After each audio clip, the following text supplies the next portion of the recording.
All right, we're on the fourth video. I don't want to overload you all with too much, considering we're going to be actively working on these concepts with your own research that's unique to you and your topic. But what's important to know is that once you have your topic, once you've developed your research questions, once you've pulled sources that you think speak to your topic, most of you through your diagnostic writing assignment already have this developed. The goal for most people is the challenge is going to be making your topic much more focused. Every single person that I've looked at is going to have to make their topic extremely more focused and specific to be graduate level. But what you do is you move from your research questions you developed to a tentative thesis. So once you've moved from a topic to research question to clarify your scope for yourself, you want to formulate a tentative thesis for your lit review or for the critical analysis. It's the same way for both. The thesis not only will announce your topic, but your solution and interpretation of it. So many people miss a thesis statement. The thesis statement is a reflection of all the background research you've conducted, and it tells us several things that are absolute non-negotiables. We have to have these elements in your thesis statement. It will tell us what you're covering, so what's your main claim, what's your main topic. It will tell us how you're discussing or analyzing that topic. So in other words, what are the specific subsections by name that you will be covering? Then how do they relate to this topic, or what's the overall claim you're trying to get across? And then what's the importance of this? Why should anyone care? What's the buy-in? What do practitioners, why should practitioners care about this? What should, it's really important because you have to encapsulate all of these elements into one sentence. I require all students to have an explicit or an outright thesis statement in their introduction section of all assignments. So when you write the critical analysis coming up, when you write the final lit review, you must have an explicit thesis statement that addresses all of those concerns in one sentence. And you'll find that you will have to work on this thesis statement. It's the most important sentence in your entire paper. Your entire content, everything that you produce, everything that you enter into your work or your document will be solely based on this thesis statement. If you include information that does not reinforce that thesis statement, then it is not to be included. And so it guides the entirety of your research process, but it also guides the reader. It guides the audience through your content so they can understand what points you're trying to get across and how you're dissecting or analyzing an issue. So it's really important. I will work with each of you regarding your specific thesis statements, but I want you to understand that your research questions will then lead you to a thesis statement. It is a tentative thesis statement in that it's going to change. In fact, oftentimes, researchers will begin researching based on an assumption that something is true, create a tentative thesis statement, and then the outcome of their total research negates their original thesis. And so they have to change the entire scope or frame of analysis of their project because they debunked what they thought was true. And that's actually encouraged. It's encouraged that this will be dynamic. You mold this process. It's going to be continuously changing as you start investigating more and more sources and become more and more aware of the literature that exists. So just know that it will change. You have a starting point that will be a finalized, formal, tentative thesis. And then by the time you write the final draft, you will have developed then your final thesis statement. But again, be willing to modify your thesis as you continue researching and developing ideas about the topic. Never lock yourself into a final thesis too early in the process and force your content to conform to it if that is not the reality of the research. Just because you think something to be true and you've created a thesis statement, do not try to pull sources that confirm what you think to be true. Instead, change your thesis statement to reflect the reality of your topic as it is represented in the literature. What is the truth of your topic? That should be your thesis. Also, your entire paper, again, will synthesize various academic sources with your own interpretation and analysis of that research. Your thesis statement's usually 1 to 3 sentences. I want it to be one full sentence, but it will be a very long and complex sentence. And it's going to state all the things that I have aforementioned.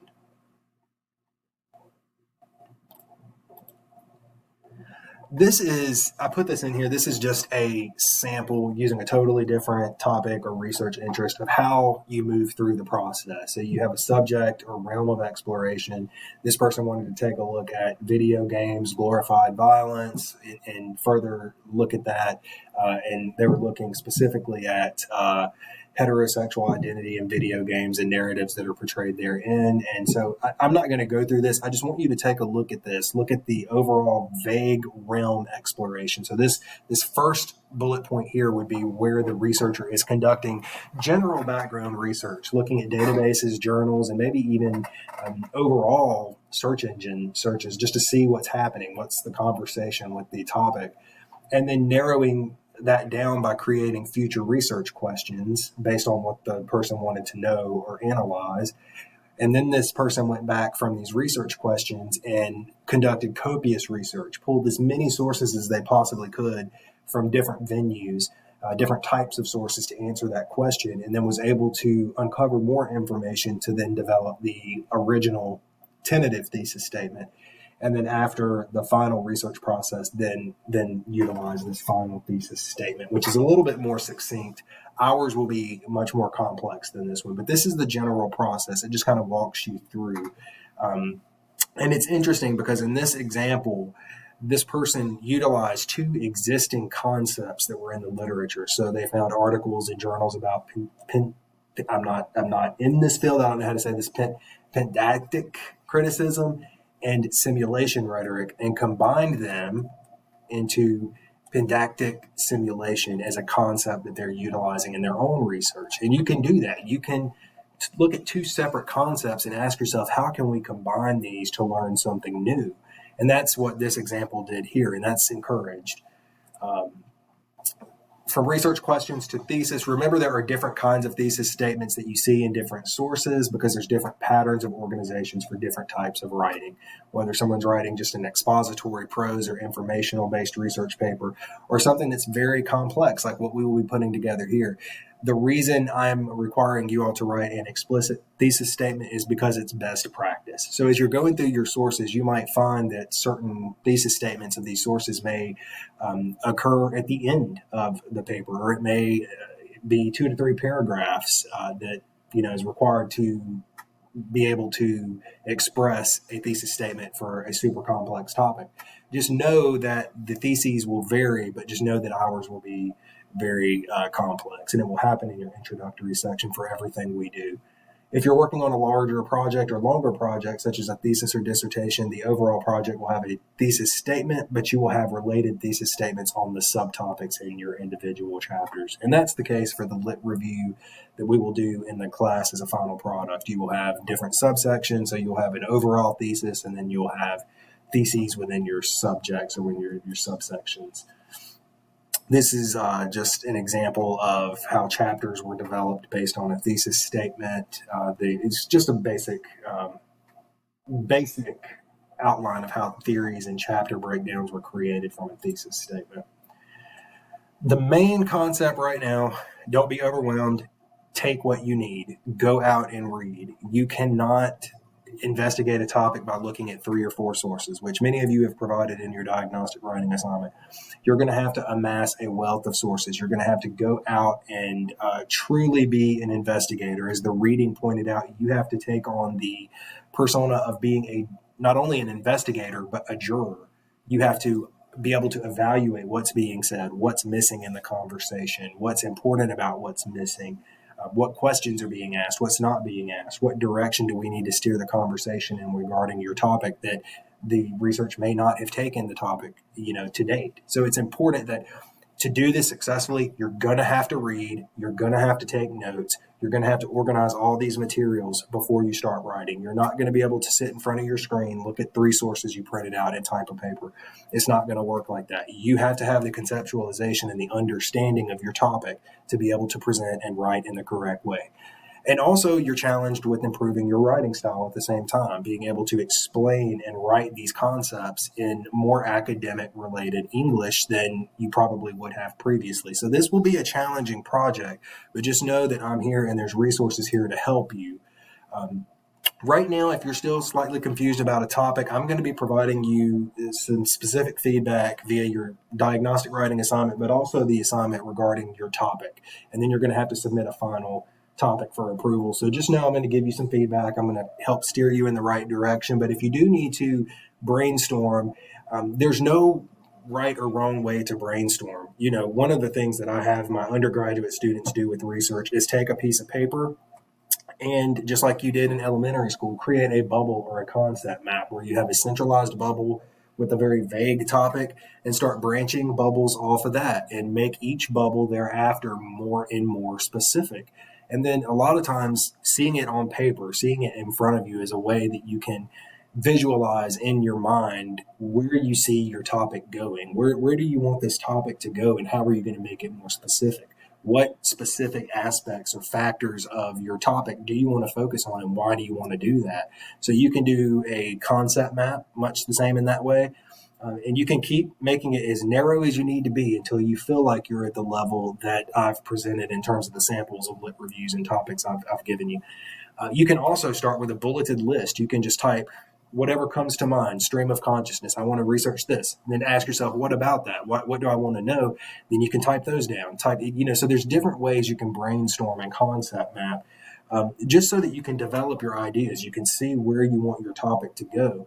If you want to meet with me, I'm happy to sit here and discuss, what is it? Where is your true passion with your research interest? What do you want to know? And how can we really leverage this research to answer questions that you want to know to benefit you in the future, but that we can also use in this research. So just wanted to point this out. This is also a example of someone who's going through the process. Discovered a topic of interest. This is the same video game. Example, brainstormed research questions, researched certain theories, joined concepts that they fit well together. So that's that Pentactic criticism and simulation rhetoric to create a concept that was the focal point of their research. Developed a thesis statement, an outline. Again, this is for if you were doing a dissertation or something similar. We're just doing the lit review. And then reading annotated bibliography we will do later. That's where you are thoroughly analyzing each source. And then making cuts or editing as necessary and modifying the thesis statement, editing, proofreading, formatting, and then finally publishing is the final step of the academic writing process, which is submission. So when you submit the final literature review, you're submitting it for publication typically at this level, and that's how it will be graded. As if you were submitting for publication. So this is just an example of what that process looks like from start to finish using a topic. So you can take a look at this. You can also cross-reference this example with the research planner from Baylor that is on Canvas that I just showed you. And it gives you an idea of what this overall research process looks like, and that may help you some. I'm trying to fly through the rest of these slides. There's only just a few more, so hang with me here for just a few more minutes. Developing your claims and checking for cohesion. Cohesion means that you are including only relevant ideas and that all of the data, all of the claims, all the assertions that you are providing ultimately reinforce your thesis statement and that you're moving your conversation along based on your thesis and your purpose. So this is a few bullet points that show you how to do that. So you have your overall thesis statement that drives your entire literature review or analysis for the critical analysis, which will come first. Then you have subsections that have their own thesis statements to drive those subsections. And then within each of your paragraphs, you will have a topic sentence, which can be considered the thesis statement of that paragraph. What are you discussing in that paragraph, and how does it relate back to your thesis statement and the overall purpose you're trying to achieve? And so just kind of think of it that way. A paragraph is a microcosm with a topic of a literature paper with a literature review or a research paper with a topic sentence that is congruent with a thesis statement. And then it's the same overall for your entire paper with your thesis. So you have the topic sentence, which is the main idea or focus of your paragraph. It supports the claim within your thesis statement. And usually you follow that with concrete details or evidence. So that can be a direct quote, paraphrase, or summary that provides proof of the claim within your topic sentence. So you have a topic sentence in a paragraph, then you're fleshing that out. You're providing the details or the data or the claims that substantiate what you're trying to get across. Then there's commentary where you're explaining how that evidence supports the topic sentence or how it supports your thesis. So really you have to think about the level of specificity and the amount of detail needed for the audience to understand how that information you're presenting connects with the claim or the purpose you're trying to make. You can't assume that the audience will understand that. So you do have to provide copious amounts of detail. Providing more concrete or detailed evidence, or provide similar evidence to further validate that claim, more commentary where you're explaining again or making extrapolations or connections, and then finally a concluding sentence.